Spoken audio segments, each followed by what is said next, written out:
Sacramento miscue. Carter, stolen by Williams. And look at this. Oh, you don't like that. You don't like NBA basketball.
Thank you, guys. Thank you. I did that on purpose. So here's the deal. Completely did that on purpose to make sure you guys would comment. So that's what we do here on the King's Court. Welcome in, Ryan and Sacktown. I'm actually kind of glad you didn't hear that open. Happy to have you here. We're coming to you live from the King's Court studios on If You Don't Like That. I know the sound is working now. Glad that you guys are in here. What's up, Andrew? Hey, look, I don't mind going live. In fact, I think I'm going to keep going live in this time slot. So that way we can, no audio still? What? No, it's there. I know the audio's there. I'm looking at it right now, Kyle. So anyways, Carl, I should say, we're going to keep rolling here. We'll go live. We'll go up against other competition. All good. What I said at the top, Mike Brown, Monty McNair took the stand today. They had their exit interviews with the media, and there was a lot of juicy nuggets. You guys still cannot hear me. Interesting. Can somebody put a 1 in the chat if you can hear me? Give me a 1. I need somebody to give me a 1. Yes, that's a shout out to 12wood. Okay, you guys can hear me. Okay, great. We're good. Mike Brown went to the podium today. Also, Monty McNair at the podium. What's up, Daniel? How you doing today? Guys, if you are enjoying these live King's Courts and you'd rather be here at this time in the afternoon, I'm going to keep doing them. So give me the feedback. Tell some friends. We got 64 eyeballs on us right now. Look, I thought the press conferences today were fair. I did. Thanks, Carl. Appreciate it, guys. Okay. Holy moly, Jimbaboli. We are good to go. You guys can participate. Holy moly, Jimbaboli. If you would like to call the show, the link is at the top of the chat. Also, you can hit that or take a picture of that QR. I'm happy to bring you guys up. So, where do we start? I mean, Mike Brown, there wasn't really anything that jumped off the page to me in his press conference. Now, the thing that I really liked to hear from him and Monty was about player development. Both of them focused on that at separate times during their press conferences. And for once, I thought the questions, for the most part, were really fair. And they were well stated by those that were in attendance. So, Carl, let me take your 1s down. I don't need your 1s still up there, although I appreciate you.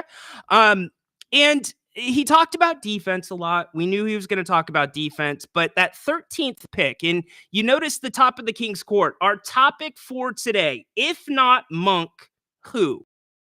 If not Monk, who? I'm going to give you a name or two that I've been looking at, and you've got to get creative here. Grant mentioned on his open forum show last night, by the way, we'll be back tonight, 8 p.m. tonight open forum. Again, taking your calls. So we love it, love it, love it when you guys get involved.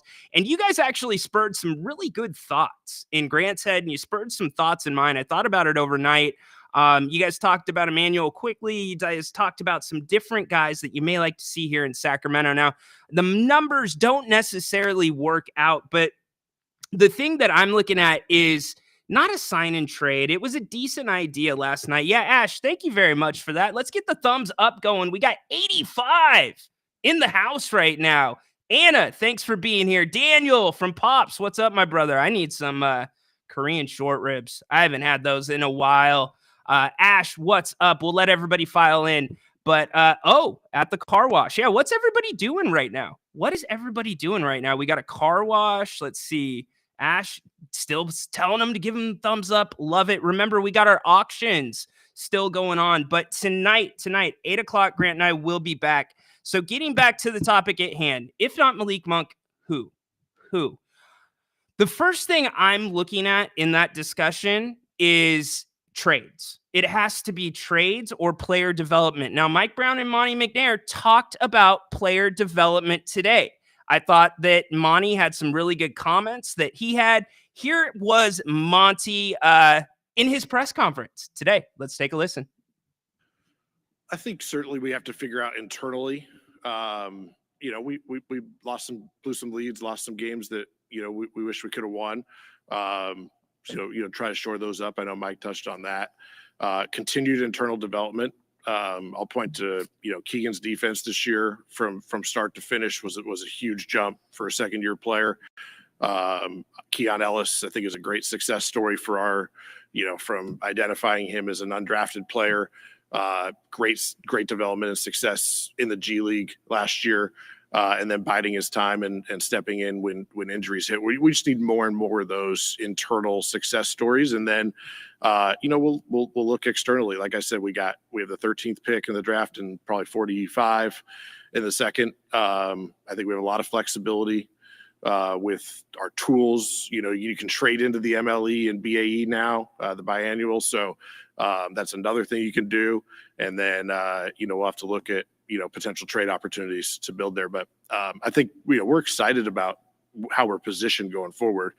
Obviously disappointed with where it ended, but I think we'll be able to get to where we need to. And, our group's already boots on the ground working hard. Yeah, they have been boots on the ground working hard. There's no doubt about that. That is Monty McNair today. Player development, I go back to it. And also trades. That's what I'm looking at if I'm the Sacramento Kings. If I'm that front office, I'm looking at the teams right now that are looking at their payrolls saying, holy crap, we have got to get below the estimated cap. We're not going into the apron for these players. Look, our team is not probably going to make the playoffs, so we're not going to pay a tax. And you're going to see teams right now. The market is not very good, but I've talked to some people around the league. You might see some names on the move this summer. You very well could see some names in free agency. And then also, you remember the free agency stuff. If somebody signs, like Harrison Barnes, he signed last year. He couldn't be traded until, I believe it was December or January. So you've got that clause into it. So the Kings have flexibility, and believe it or not, they are one of the teams that are better positioned to be able to make some moves. Now the question becomes, and I wanted to hop in the chat with all of you last night. I did a little bit here and there on Grant's Open Forum show. You guys are talking about trading Barnes. We're talking about trading Herter. Well, does anybody want Harrison Barnes? Does anybody want Kevin Herter? Are they willing to pay that salary? Again, I can't reinforce enough what this new CBA is going to do to the NBA and the way it's going to squeeze some of those teams that are trying to get a quick, easy, they're trying to buy a championship. It's really not going to happen as much. So the premium becomes on younger guys. Now, I told you I'd give you a name, and I'm looking at friendly contracts, and I am working under the assumption. This is my assumption for this episode. It's this: Malik Monk is not re-signing. And I'm not saying he won't re-sign. That is just my assumption. So if I am looking to replace somebody like Malik Monk, the first name that comes to mind for me is Kobe White in Chicago. Kobe White has had a very, very good season. He has progressed. If you look at his numbers over his entire career, he's got a little bit of Monk in him. He's got some great pick and roll action at times, and he is so smart with the basketball. And guess what, y'all? I know there was a lot of talk. Oh, we got John. We got Finchy coming in. He's saying we should pay Malik whatever he wants. Let him start if he wants to. Well, we'll have that conversation in a second. But let's get back to Kobe White. If you could get him in here, and I believe his contract it's between 12 and 14 next season. If you could bring him in, that would be a good fit. And you look at a team like Chicago, are they going to contend? Do they want to build around him? I mean, Caruso, I know you got DeRozan and some of the other guys, but Caruso was the quote unquote golden goose of many people's eyes with the Kings this year, right?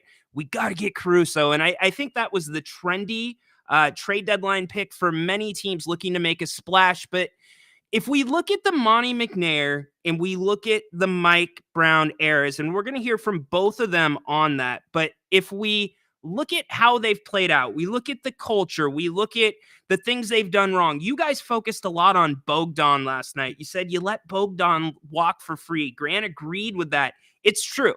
He shouldn't have walked the way that he walked. But to me, that's not the biggest mistake of the Mike Brown, Monty McNair era. The biggest mistake to me was the trade deadline last year. The teams that we're looking at right now in the playoffs, and even last year in the playoffs that made a run, your Lakers, I could go on with different teams. I'm not going to belabor the point. You know what I mean? They got significantly better last year at the trade deadline. And the Kings missed a window to get significantly better. And now I would not be surprised if some of those names that were kicked around here in Sacramento, that were kicked around by the fans, they may come up again. And the price for them is going to be much higher because they've had success. They've fit into roles. So I want to see what the Kings are going to be able to do. I want to see what you guys think the Kings are going to be able to do. And this brings up a great point. John says we should sign Malik for whatever it takes. Let him start. Let him do his thing. I'm not in disagreement, John, but I don't think that's going to happen.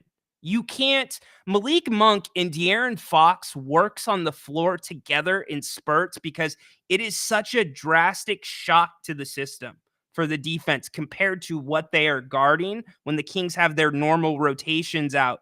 Now you put them out there all the time together. I'm not saying the Kings wouldn't be better because they would. I just don't think you're maximizing both of their talents. You don't think you're maximizing their skill sets. You need to feature each of those guys, and it's really hard to feature both of them when they're on the court at the same time. Monty was asked about Malik today. Let's take a listen to what Monty had to say about Malik, and here's what I thought about Malik.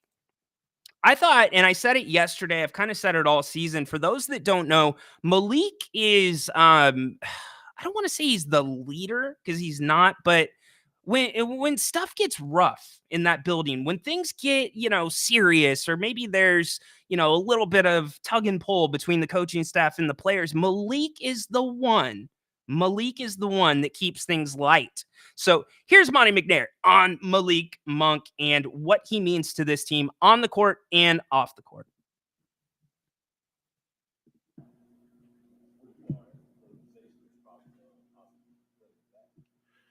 Well, I think you guys got to talk to Malik yesterday, and he had some great comments. I think the fans, the love they have for him, that's reciprocated. We love Malik. He's obviously been a huge part of what we've done the last couple of years.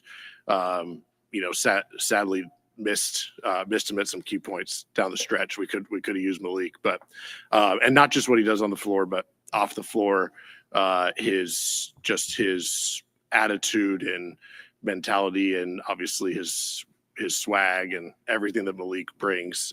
So, obviously we'll have those conversations when the time comes, but what he's done for us has been a huge part of our resurgence the last 2 years. Monty, do you kind of have a... Can't argue with that, can you? He has been a huge part. And here's the other question too. Could Malik, is this a consideration? Malik was kind of on the fringe of the NBA, coming off, he was the scapegoat for the Lakers. Romy talks about it all the time.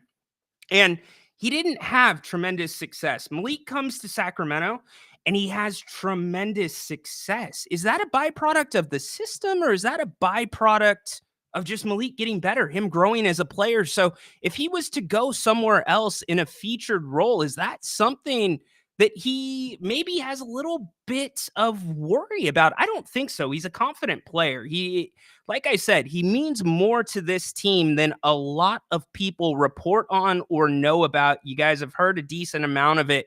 Now, with Malik, if you're going to be moving towards a defensive team, you're not going to get a ton of defense out of Malik, but he is a hell of a leader. If there is anybody besides Malik, I think Malik is the leader of this team in some ways, at least in the locker room. On the floor, it's hard to say Sabonis is not the leader of this team because of what he brings. I mean, I say this about Mace, and I tell Mason Jones this every time I see him. You have to meet him at his level of energy because it's just so high. It's infectious. You want to be there.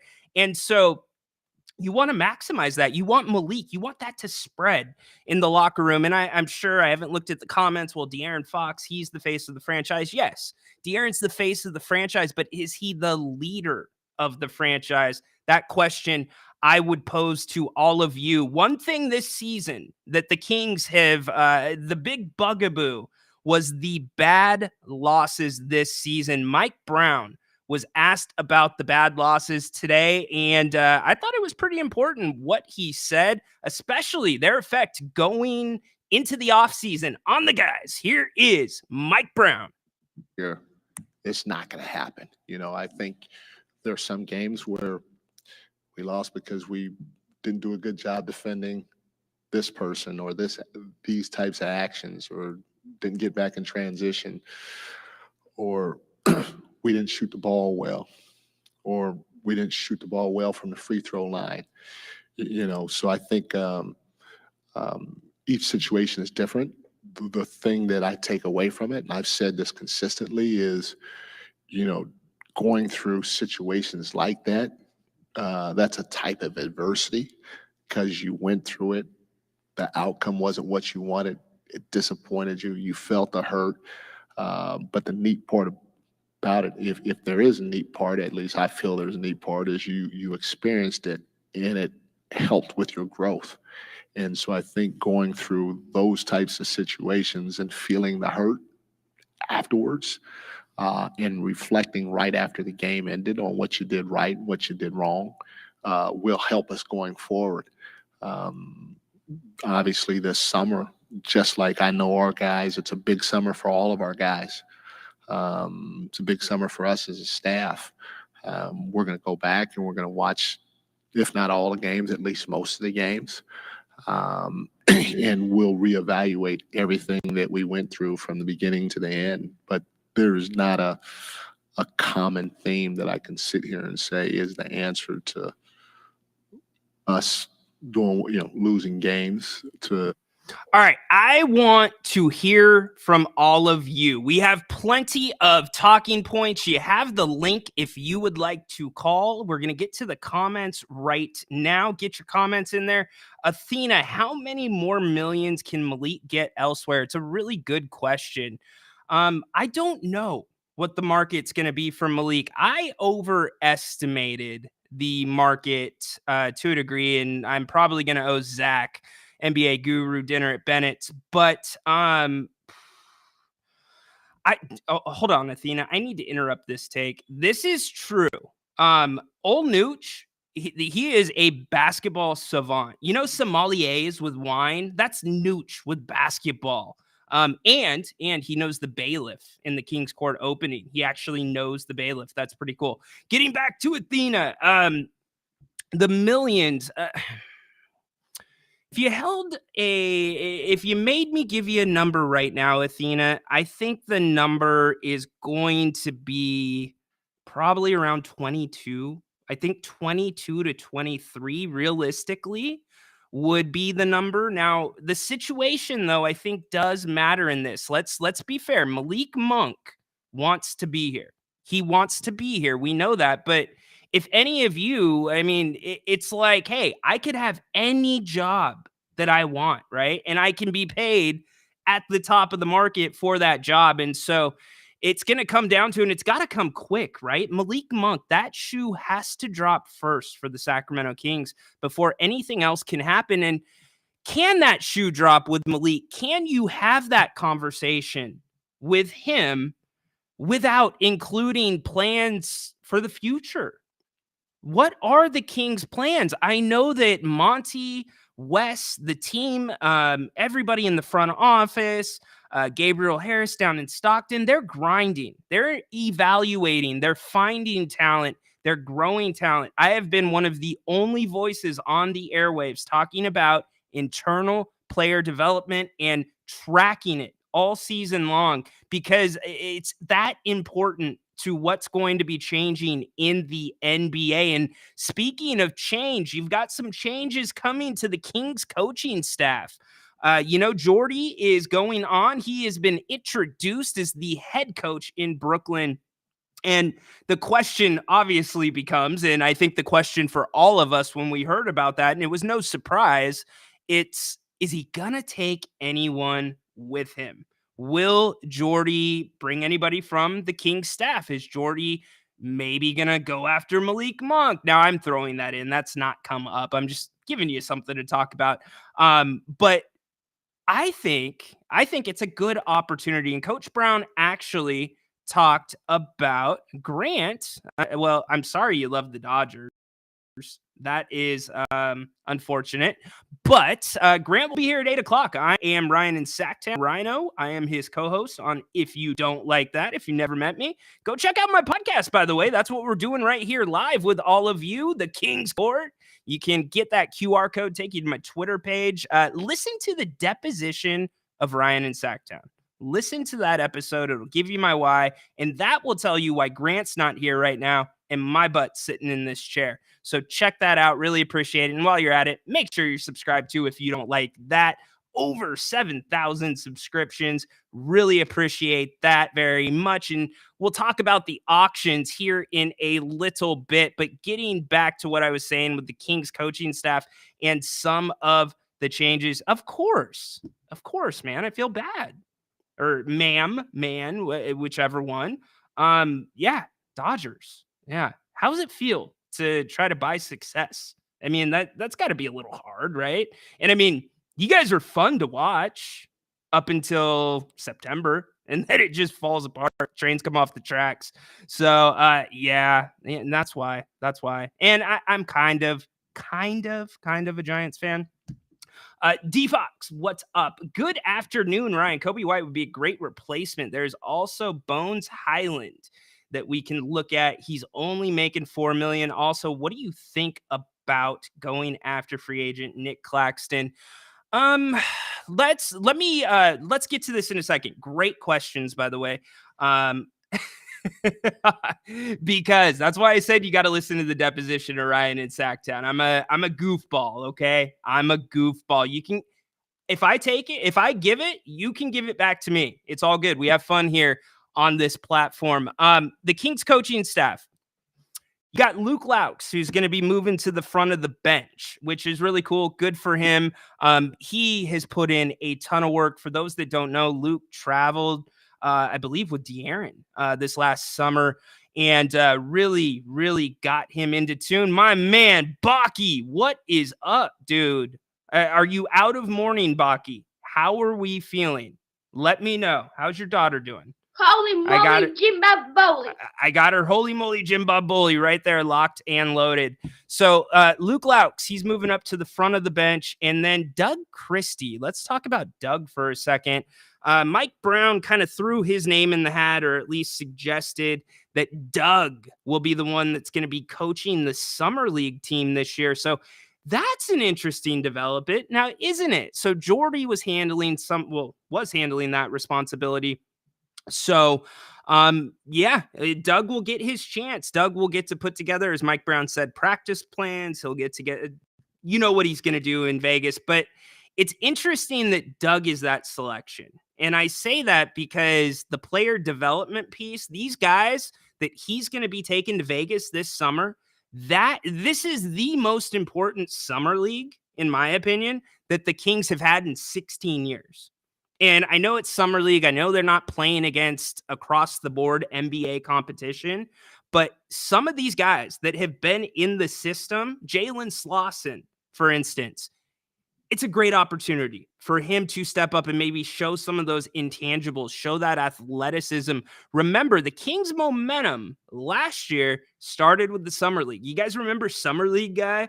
Oh, Kings, 40 wins. Yeah, he was right. He was right. Something must be good in those drinks in Vegas. They must have some mind reading abilities. But Summer League's going to be a big thing. Now, let's get back to this question. I really liked it. It is a great one.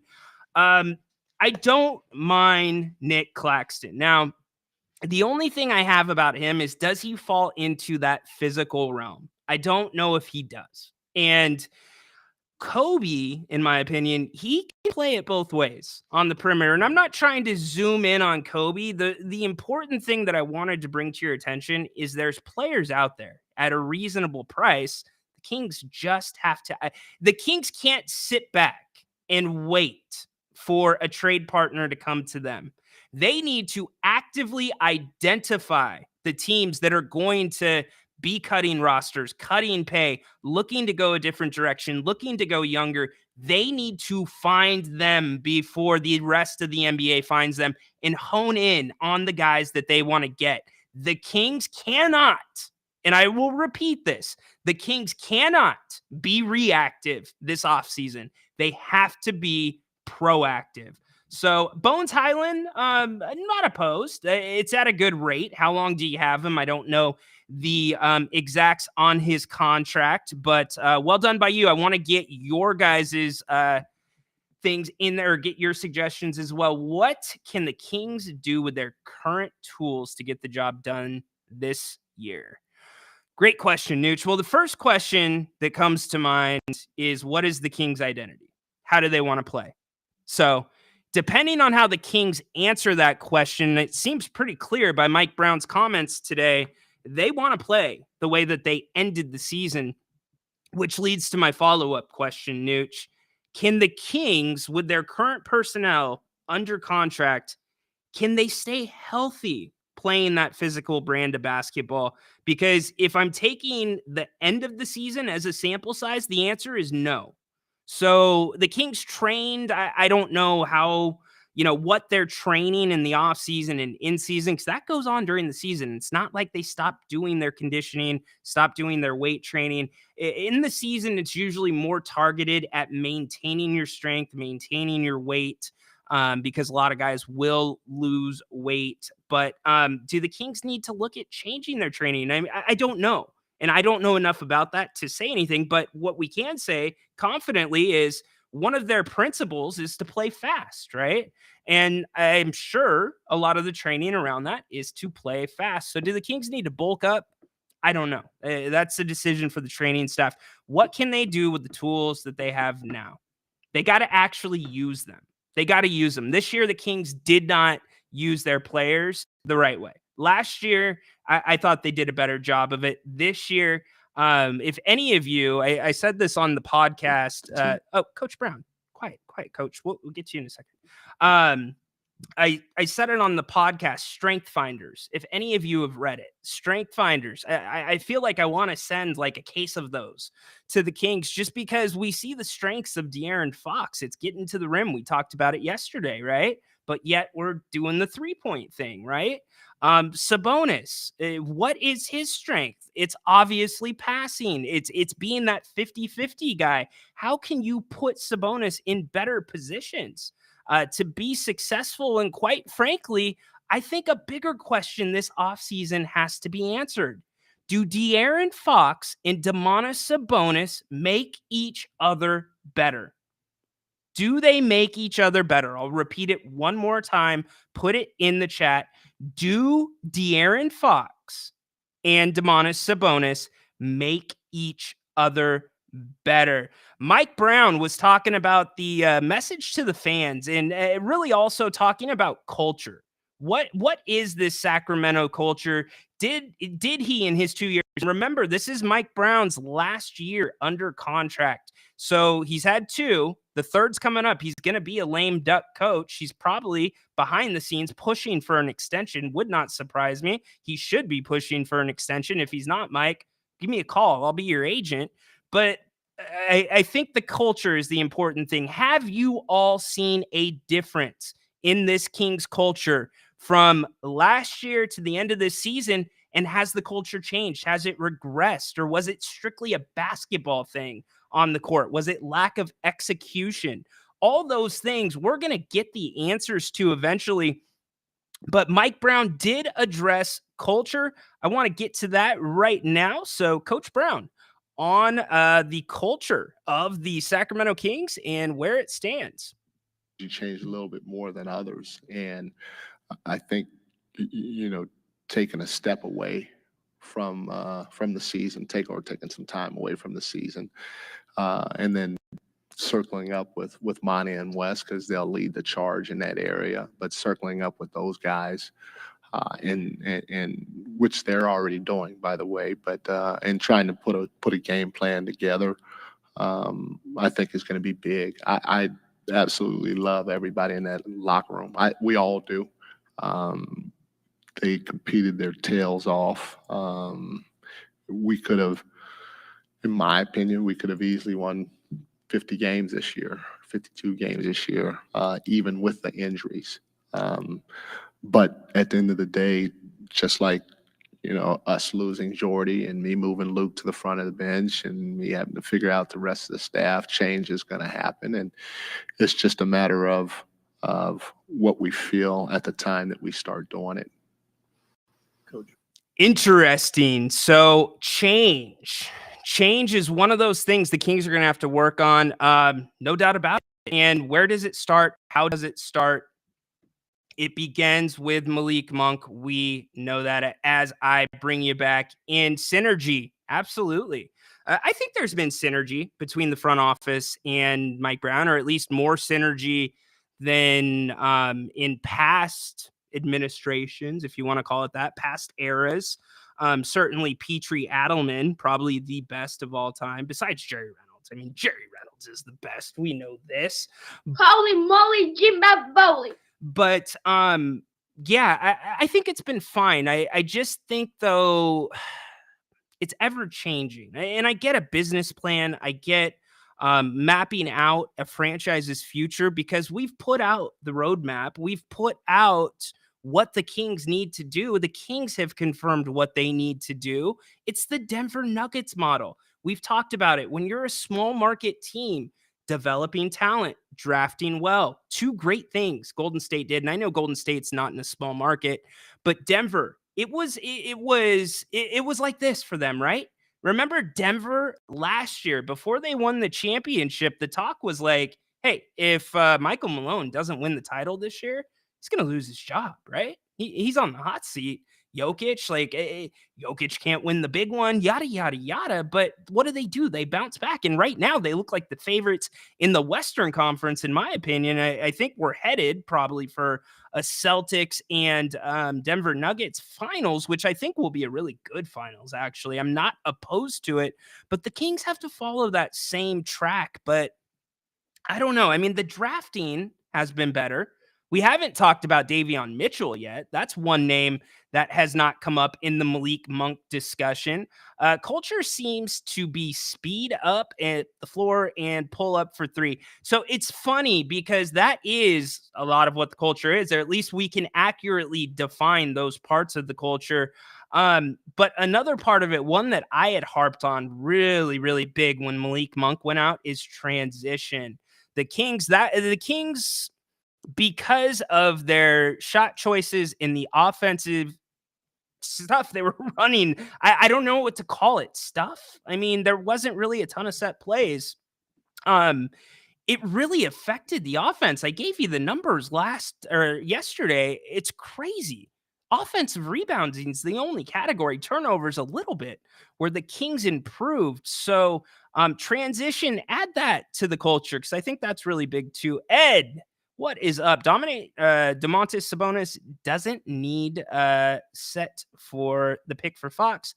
Maybe he should. Well, yes and no. It's not so much about whether or not Fox needs the pick. It's about forcing the defense to make a decision on how they're going to guard you, whether they're going to go under screens, go over screens. It's forcing the defense to sometimes change their matchups. I think one thing was obvious to us, and I know BJ, we talked about this at one point when you called in, the Kings targeting matchups that they wanted. We saw that in the Golden State game where they knocked the Kings out. And by the way, let's talk about this because I don't know.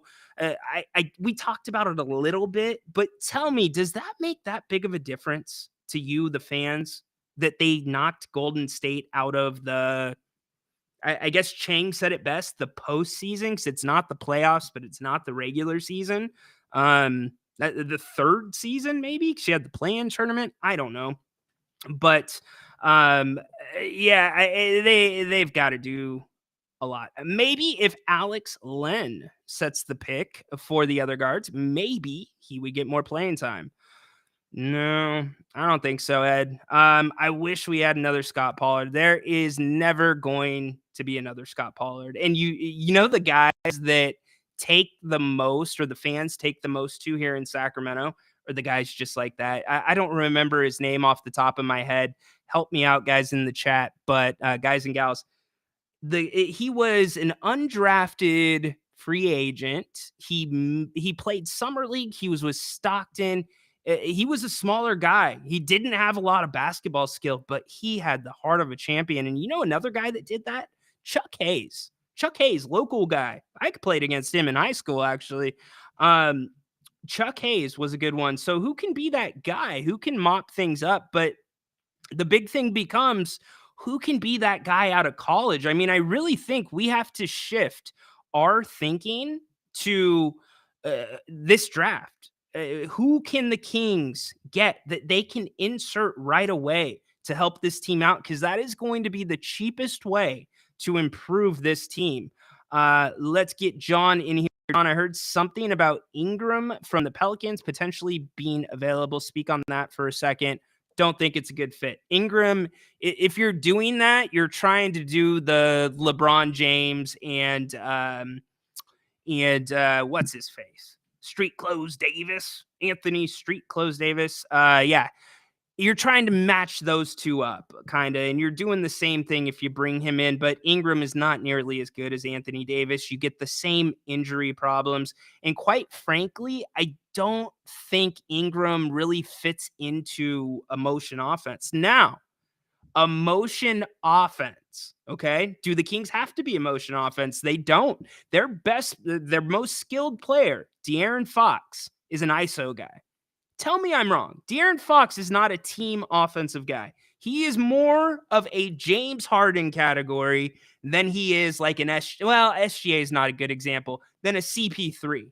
Those are good. That's good ends of the spectrum there. Closer to Harden than Paul. So can the Kings do anything to harbor his growth? But I don't know. That's the question I would have asked today, and I didn't hear it. And I think it's a really fair question. Does the three ball from the point guard position hurt or help the team more? That way you're not saying De'Aaron Fox's name. You got Malik Monk in there. You've got a little bit of Keon, Davion. I think that's a fair question. Tell me if I am wrong. Bruce, what's going on?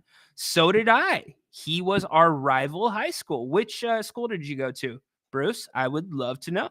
And he was what was the guy that played with him? He was from overseas. Oh my gosh, that guy gave me so many problems. He was the only guard that I think I fouled out. Not that you want to hear my Uncle Rico recollections of playing basketball, but you'll probably know who I'm talking about. He kind of looks like John Stockton. He was a good player. The Chuck Wagon. It happened this season, happened last season. It would have blown the roof off the building. Indeed, good observation. So a lot of guys are going to be available for the Kings to look at. And again, we go back to the draft process. If you guys are looking at the draft right now and we're working under the assumption that there is going to be no Malik Monk coming back to Sacramento, are you drafting a point guard, or is that a position where you need to get somebody that's a veteran, that's somebody that doesn't need to get the NBA to slow down for them? Somebody that, has got a really good, I would say, assist to turnover ratio, but more importantly, a team point guard first. Do you need to bring an extra guy in like that, or do you need another guy that's going to be more of an ISO guy? I think the one thing we know for sure, the two guard, and some of you still, the conversation came up last night about Kevin Huerter. And if he was available, would he be starting over Keon? I do think he would be starting over Keon, but I don't agree with it. And it's not because it's a Kevin Huerter thing. It's the type of two guard that Kevin Huerter is. And I have no problems with his game. He is a fabulous shooter, great team guy. And Kevin actually did more defensively for this team than a lot of guys know, or a lot of people know. But you need more of a Keon Ellis role. I'm going to stand by my guns on that. You need somebody that can go 3 and D with no expectations. And now this is under the assumption that Malik Monk is not here. If Malik Monk is here, that kind of changes things for sure. That changes your offensive mindset. But what if maybe there's more drastic changes? What would the Kings need to do to put Malik Monk in the starting lineup? Let's ask that question. What would they need to do? Yeah, Modesto Christian. That's right. Modesto Christian. Nice. Oh, you went to okay. Modesto Christian. Yeah. Okay. I read that wrong. Yeah. That was where Chuck was at. But man, I want to say like Quigley. I know it's not that, but his name was Richard. I remember his first name. It was Richard. I don't remember the last name. Kings fan since 85. That's a year before I was born. Bring home Jared McCain with the 13th pick from Duke. Kings haven't had very good luck with Dukies. You guys want to do that? Bruce, in the 2000-2001 season, let's just say he was a beast. Dude, were you at the games at Arco Arena? I was playing in those games. And yes, he was a beast. Crazy. The other one is, since you were down in that area, was Powell, Leon Powell. You remember that name? He was at it starts with an R because we played them too. Anyways, I'm not going to do the high school stuff, but we had to play against him in back-to-back games. So we played him and then we played Chuck Hayes. No. You want to talk about trying to take a charge on Zion Williamson? Try to take a charge on those two. Whew. When the Kings beat the Warriors this season, the last game, the last one of the year, wasn't half as loud as it was last year. Yeah, because it didn't have as much meaning. Now, it probably had more meaning to the Warriors franchise. And by the way, can we not try to spark up the Klay Thompson talk? And the Klay Thompson thing, that could be important too. What do the Warriors do with Klay Thompson, right? He's not going to be there unless he takes a reduced role and a reduced salary. But if he's not with the Warriors and he goes somewhere else, let me ask this question. What's the price going to be for Klay Thompson? And does the price for Klay Thompson affect the price for Malik Monk? Think about it. It could. Does Malik Monk's price affect Klay Thompson's price? Does the Malik shoe need to drop first? It's really interesting how these two are tied in. But going back to what you said, yeah, I believe it. I mean, that game was pretty loud and exciting, but it's funny that, and the reason I asked all of you the question about whether or not it really meant a lot to the fan base beating the Warriors is it meant a lot to the Kings organization. Monty talked about it. I think Coach Brown touched on it. Don't quote me there. But, it meant something to them. So if it's a feather in their cap and it's not in the fan bases, you got to kind of point those things out at times because it can help us kind of understand the direction. Yes, please hit the thumbs up, y'all. Thank you, thank you, thank you. Appreciate it. You want Orlando to take Malik. Interesting. All right. I didn't think that. Malik Monk's price is rising. Clay, that's what I'm saying, Baki. Malik's going to be the sixth man of the year. He's going to be the sixth man of the year. And talk about a perfect time to hit free agency. Perfect. And Orlando, to me, is a great destination for Malik. Although I want him here, I think he could do really good things there. Really good things. Yeah. And no on Clay. Definitely no Clay. We're not taking him. He's not coming to Sacramento. That's why I said it. But I'm not so sure that Klay Thompson and Malik Monk, their futures this summer aren't somewhat intertwined. As funny as that sounds, time will tell us on that. Will Orlando, you want them to take Klay? Oh, okay, I got you, Bruce. I see you. Hey, I want to talk to you really quick. You know that we are doing our year of the end or our end of the year auctions here on If You Don't Like That. And if you remember, check this out. Not this season, but last season, Grant and I, it started off as this funny little thing, right? Where it was going to be like, we were having a conversation and back me up, John, you were there and somebody had done something for an amount of money. And I told Grant, I'm like, well, you'd shave your head for $10,000, right? And you go, oh yeah, I'd shave my head for $10,000. And then slowly the listeners were like, Grant, I'll donate money. We ended up raising a ton of money for charity. And what ended up happening was us getting our heads shaved at Bennett's with a public event live auction. And some of that money went to fund the channel. We were very clear about that. But we are doing the same here at the end of the year this season. Here's a message from Grant Napier. Hey, everybody, I want to welcome you to this special auction page. I hope you enjoy the items going back to the late 80s. Jerry Reynolds and Larry Bird, their signature, the great late Wayman Tisdale. We got a couple of special auction items. Proceeds are going to benefit this channel and the cost associated with our monthly fees, doing upgrades, and we have a couple of things we want to do in the future. And so we really appreciate your participation, but more than anything, your support. It has been so much fun doing these shows. I speak on behalf of Jerry and Ryan in Sacktown.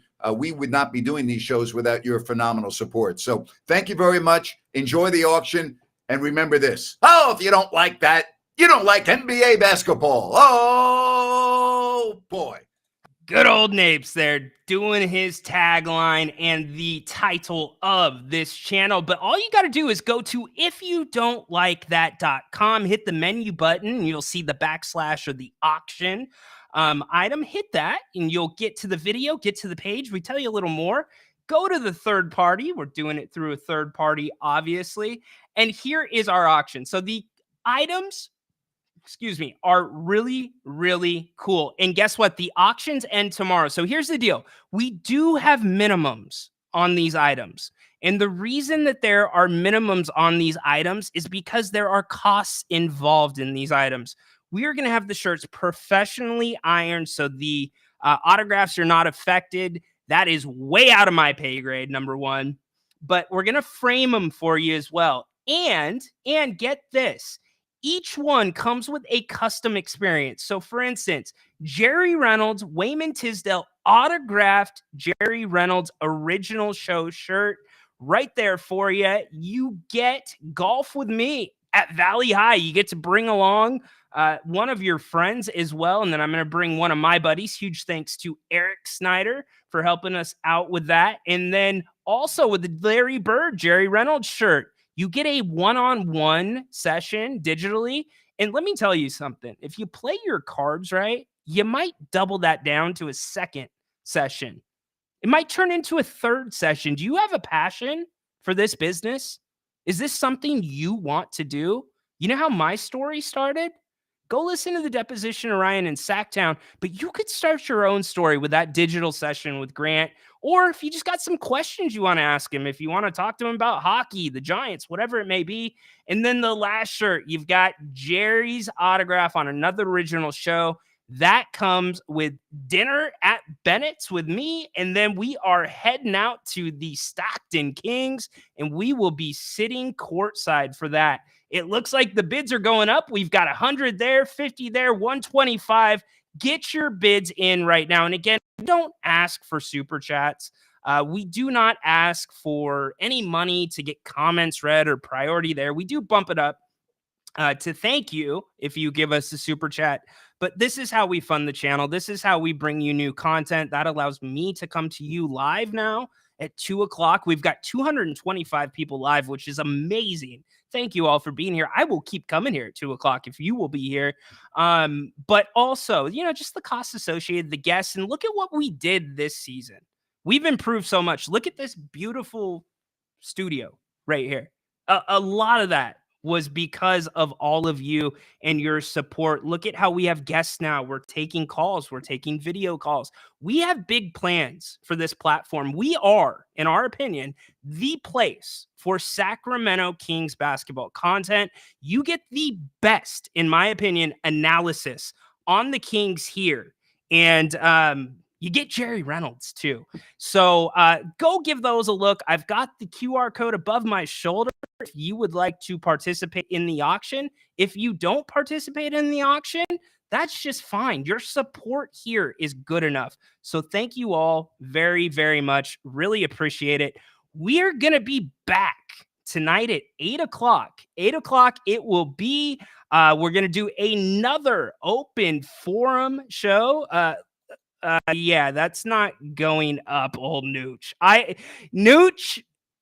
Nooch, you almost caught me, bro. Nooch. Sometimes I have special things for special people that come on this show. So, Nooch, I got something for you. That's not a good call. No. You don't like that call. I don't like that call. Not a very good call. You've always wanted to broadcast. That's great. You know what? If you, after that last comment, if you get that digital time with Grant Nooch, it could really help out. But you know what also will probably happen because of your last comment? That's not a good call. No. You don't like Sorry. that call. I don't like that call. My bad, Nooch. Not a very good call. My bad, Noochie. Love you. As I said, he knows the bailiff. So, hey, Patrick, congratulations to your son, by the way. I saw that. Liam, you've got good taste in naming your kids. But congratulations to him and finishing his internship. Very cool. All right, y'all. Have a great rest of the day. We will be back. Yeah, that's right. You know it, Nooch. Nooch! Don't talk to me, all right? Knock it off!